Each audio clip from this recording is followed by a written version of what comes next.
I have a confession to make.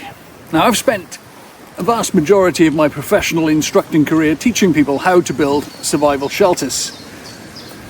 But it does raise a question. At what point do you decide you're lost and you need to build a shelter? Is it 6 hours before dark?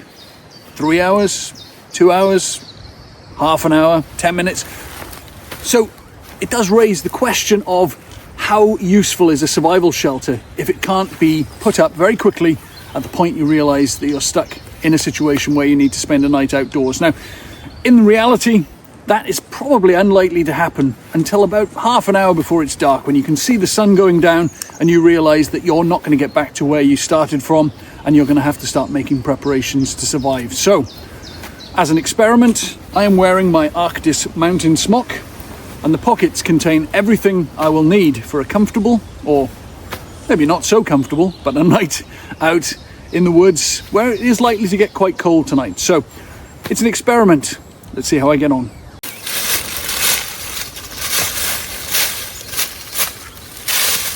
Now, if you are on a hike and you start to feel yourself getting turned around, you don't quite know which direction you're going in, and it can happen to anyone.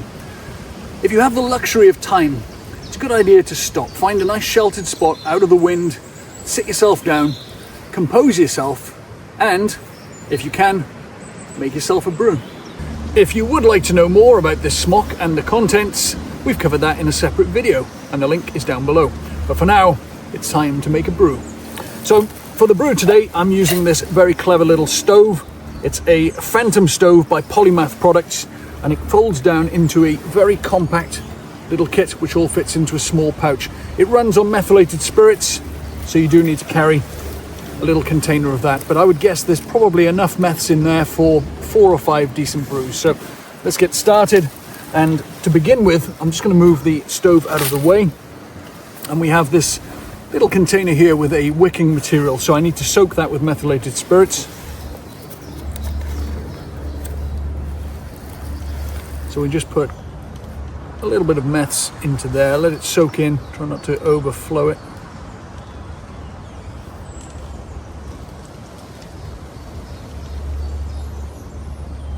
I think that's probably enough in there. I've got enough spare for another brew later on. Now this should light very easily using a ferro rod, which I have in my smock pocket. So got everything attached by cords, which can be quite annoying, but it is a good idea so you don't lose them. So I'm going to get the windshield out of the way.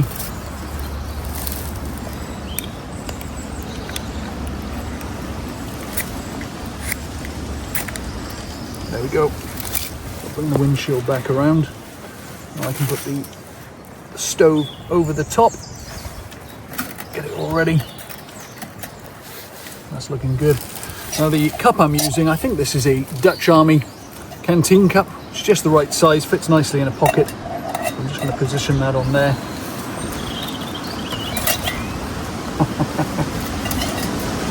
Make sure it's nice and stable.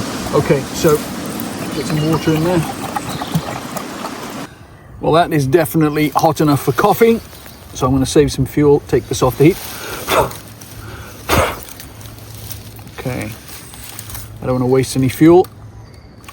And I've brought a tube of no normal coffee. This is great stuff. So this is an alternative to instant.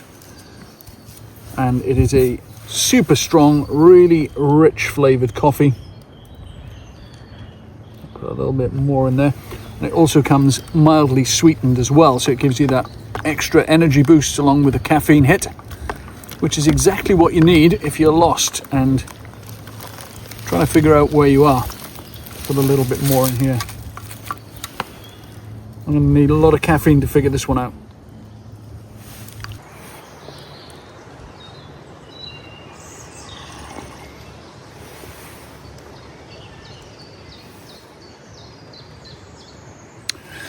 Yep, I'm definitely lost.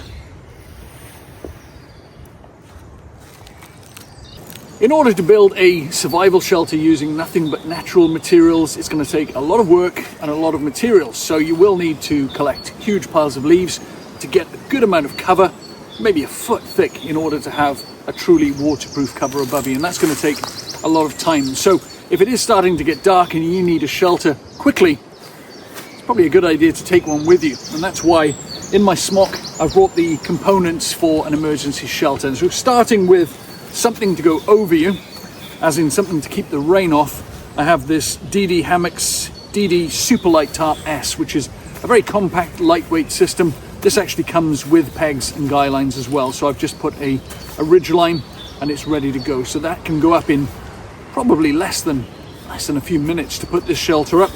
I also have a couple of heavy duty rubbish bags, garbage bags, which are perfect really. You can fill these with leaves, bracken, any kind of material, and they make a very good improvised bed. So that's something to go underneath you. That insulates you from the cold of the ground. And then you're going to want something to go around you to keep you warm. And that's why I brought my SOL Escape Bivvy. This is a breathable bivvy bag, reflective material, very lightweight and compact, and that will help to keep me warm overnight. So everything I need fits in my pockets.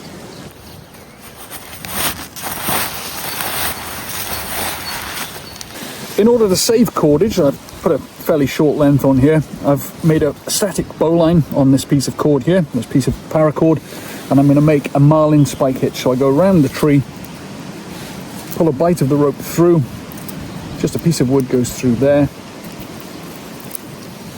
and I can pull the whole thing tight. So that's a nice, easy to undo knot that will use very little cordage. Now I needed a little bit more paracord, so I've attached an extra piece here to go around the tree.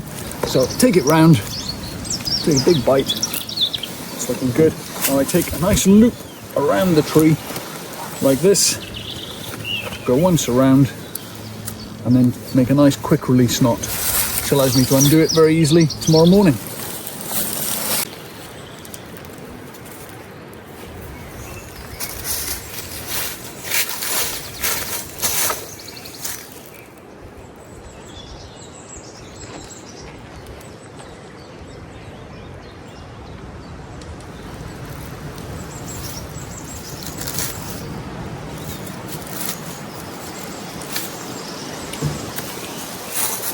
Well, that's not too bad. That took all of 3 minutes to set up, so everything was rigged up, ready to go. And it's quite minimalist, but it gives me enough overhead cover, keeps the rain off. So that's everything I need above me. Now, I do need to think about what's underneath me, because if I'm lying straight on the ground like this, I will get cold, so all my body heat will be getting sucked into the earth. So I need to take my trash bags, rubbish bags, fill these with dead leaves, and create an insulating layer underneath me, and that takes away that problem. And then I have my sleeping bag, so everything I need for a comfortable night, hopefully. Filling this with dry leaves, I'm not being too fussy. A few twigs aren't going to harm, as long as they're not big logs that I'm going to have sticking in my back. Just get as much insulation in here as I can.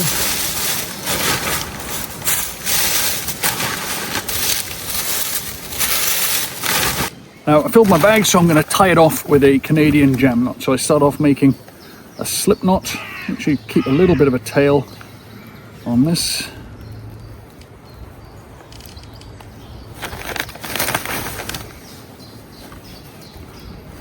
There we go.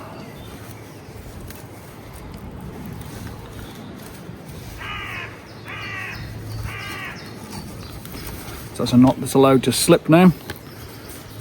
Keep a little bit of loop there, cinch the bag up as tightly as I can, loop around the top. Now the great thing about this is it can be pulled very, very tight.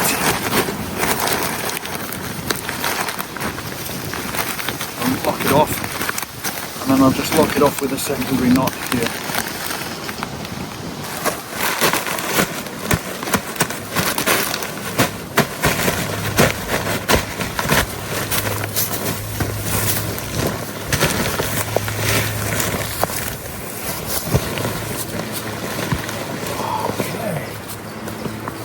Oh, right, now these are compressing down. I can feel the air coming out, so they're not going to be quite as high as they look at the moment, because they will settle down, but I've still got a good maybe 3 or 4 inches of insulation between me and the ground. I'm not too bothered about my feet. Might put some extra leaves outside the bag just for there, but thinking about this now, that's actually quite comfortable. So I've got something to sleep under, which is my DD tarp.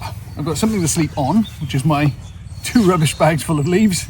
So I just need something to sleep in, which is my SOL Escape Bivvy, which is a breathable bivvy bag, and that should keep me warm throughout the night. So I'm just going to open this out.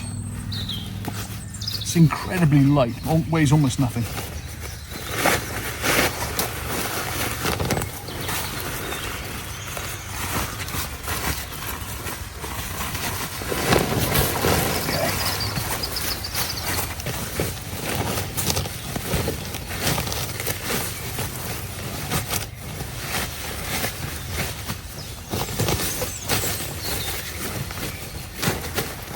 Okay, that's ready for the night. I think I'll have some dinner. Now, under a real survival situation, I might be tempted just to keep my fire going all night to stay warm. But I really want to give this SOL bivvy a proper test out. So I'm just going to use the fire, get it going as a cooking fire, to cook my delicious army ration packs, steak, vegetables and dumplings, which should be delicious. Once I've cooked that, I'm going to let the fire go out and I'm going to rely on the bivvy bag. Hopefully it'll keep me warm all night. Now this is Exogel by Polymath Products. Excellent fuel for the stove it comes with, or you can use it as a fire lighter. So from a survival emergency where you just do not want to mess around, this will get pretty much any fire going. Takes a little bit of getting going, so I'm putting some cotton wool as well just to get it started. That should be plenty there.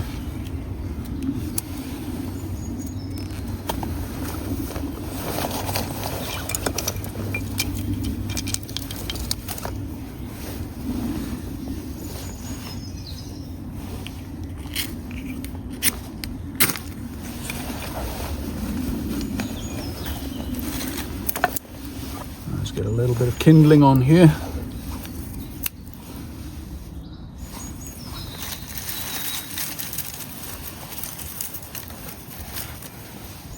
There you go, the Exogel's going nicely there. Now, interesting thing about Exogel is it is air transportable, so you can actually take this in your hold luggage on a plane. So it's quite useful if you're going somewhere and you just want to have everything ready as soon as you land. It is a useful fuel to carry with you.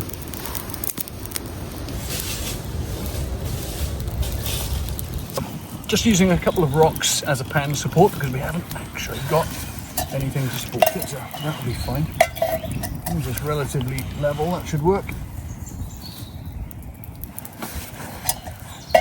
That'll be fine. Right, so let's get some water on the go.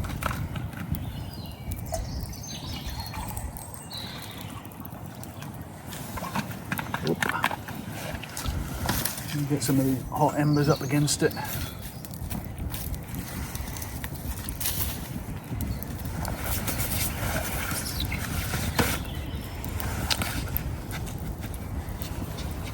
These boil in the bag meals are really good. I know a lot of people that have been in the military are like, oh, I never want to see one of those again. But for someone that only uses them once in a while, they're really not too bad. I think if you ate these every single day for months at a time, you'd get quite tired of them, but I think they are brilliant. And if you're interested in history and the kind of food that militaries use historically, going back centuries, they've probably got better rations now than they've ever had before. So I don't know what everybody's grumbling about.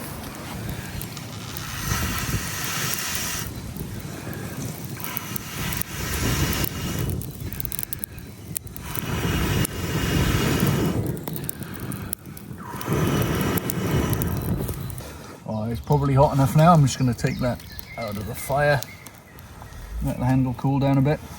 So I'll just leave it sit in hot water for a little while, make sure it's heated right through. Boil in the bag meals, what could be easier? And that's the thing, from a survival point of view, we don't want to be going out building traps trying to catch a squirrel to stay alive if we don't have to. So just carrying enough food to get you through the night gives you a good start the next day. Make sure you've got enough high energy food, a nice meal like this before you go to bed. Tomorrow I can wake up refreshed, having had hopefully a reasonable night's sleep, and then we can figure out where we are and work out how to get back to civilization.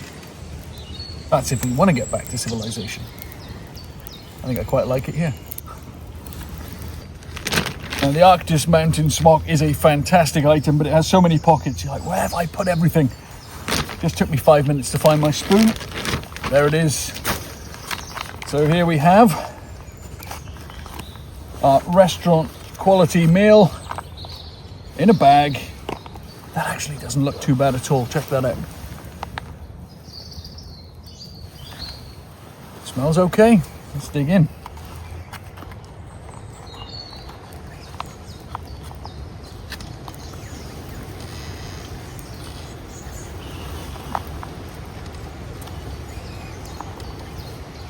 I've tried worse. Really good.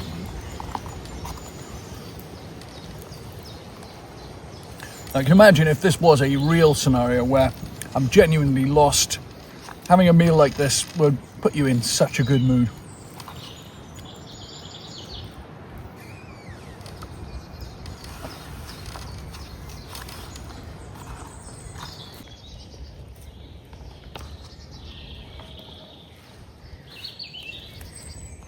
Now, it may not look it to you, but it's getting pretty dark now, so I'm going to get everything ready to turn into the night. Smock my improvised bed, which is probably going to be more comfortable than it looks.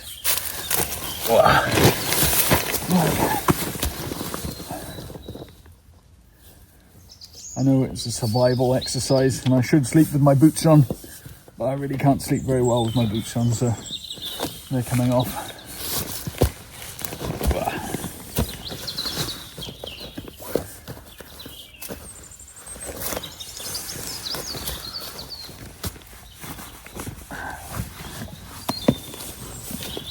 Okay, right, let's see how comfortable this is.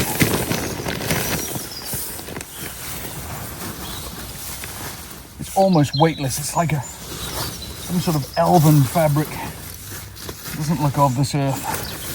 Amazing stuff.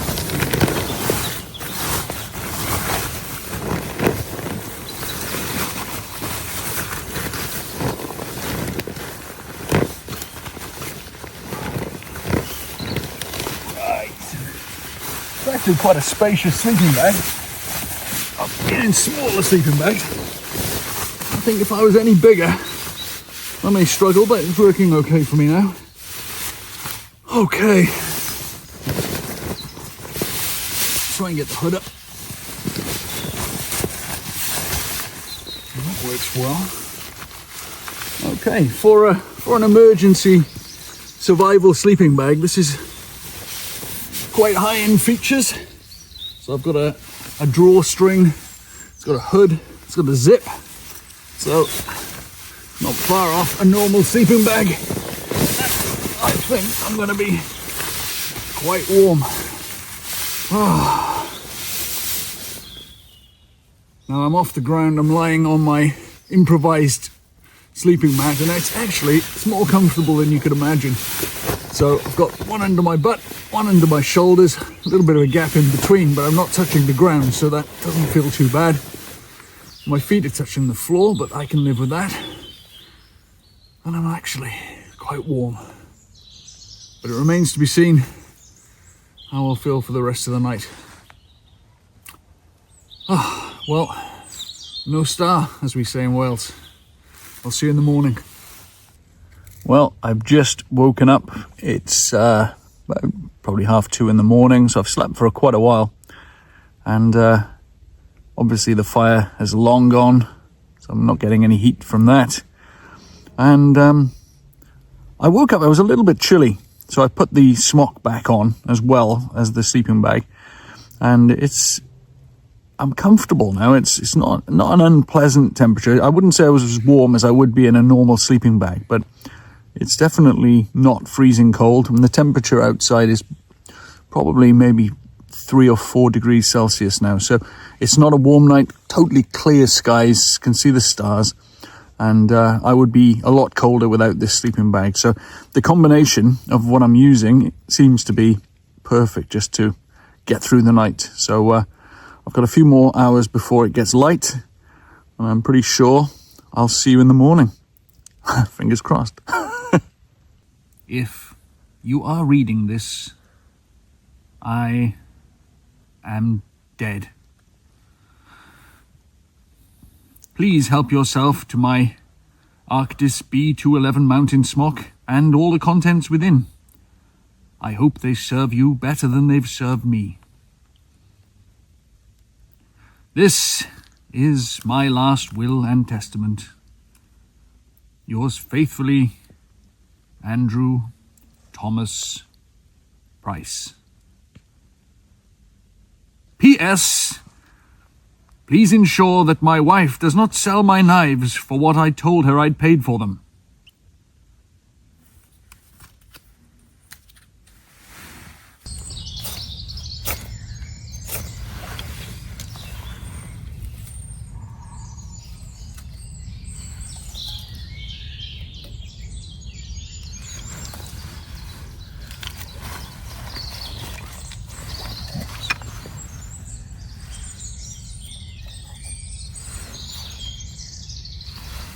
Oh, morning brew. Well, I'm not going to lie to you, it got pretty cold last night, and the SOL Escape Bivvy is fantastic and it's kept me alive, but I wouldn't say I was toasty warm all night. But I'm still here, so nobody gets my kit, which is good.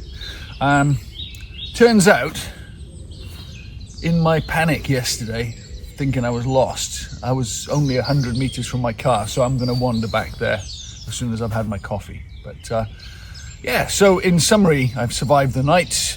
The kit is all good. The smock is fantastic. I could carry absolutely everything I need. The SOL Escape Bivvy is a total winner. I'm going to take that on all my missions in future, just in case.